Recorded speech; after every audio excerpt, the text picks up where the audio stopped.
ప్రస్తుతం తెలంగాణలో రేవంత్ రెడ్డి పరిపాలన విధానం మీకు ఎట్లా అనిపిస్తుంది? నాకైతే మంచిగా అనిపిస్తలేదు బేట. ఎందుకు మంచిగా అనిపిస్తలే? ఫ్రీ బస్ పెట్టిండు, తక్కువ ఉన్నది. ఇప్పుడు నేను వచ్చి 1 అవర్ అవుతుంది, బస్లే లేవు.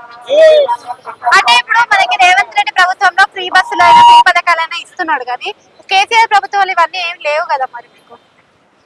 లేకున్నా బాగుండేది ఫ్రీ బస్సెస్, అప్పుడే బాగుండే, ఇప్పుడు ఏం బాగలేదు. ఓకే, అయితే ఆయనకి ఈయనకి తేడా అంటే ఏం చెప్తారు మీరు అసలు?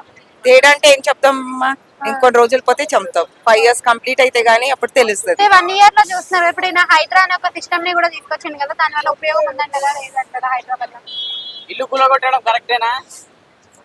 ఏమో ఇప్పుడు హైదరాబాద్ లో ఇల్లు కూలగొడుతున్నాడు కదమ్మా, అది కరెక్టేనా? ఏమో బేట, నాకు దాని గురించి సరిగా తెలియదు. ఇప్పుడు మీకు ఫ్రీ సిలిండర్ అవన్నీ వస్తున్నాయి. ఏం వస్తలేదు, అన్ని చెప్పిండు గానీ ఏది వస్తలేదు. కరెంట్ బిల్ ఫ్రీ అన్నాడు, అది కూడా వస్తలేదు. 2500 ఇస్తా అన్నాడు, మరి ఇస్తున్నాడా? అది కూడా ఇస్తలేడు. మరి డెవలప్మెంట్ ఏమైనా జరుగుతుంది అంటారా? ఉద్యోగాలు మాకైతే ఏం అనిపిస్తలేదు. ఇక్కడ కేసీఆర్ ప్రభుత్వం మంచిగా ఉంది అయితే.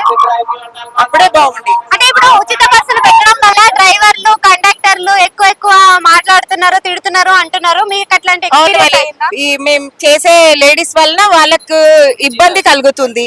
ఫ్రీ బస్ పెట్టి ఎట్లా ఏమైనా ఉందా చెప్పండి. మీరే బస్సు సంఖ్యలు అదే కరెక్టే కదా. Thank you.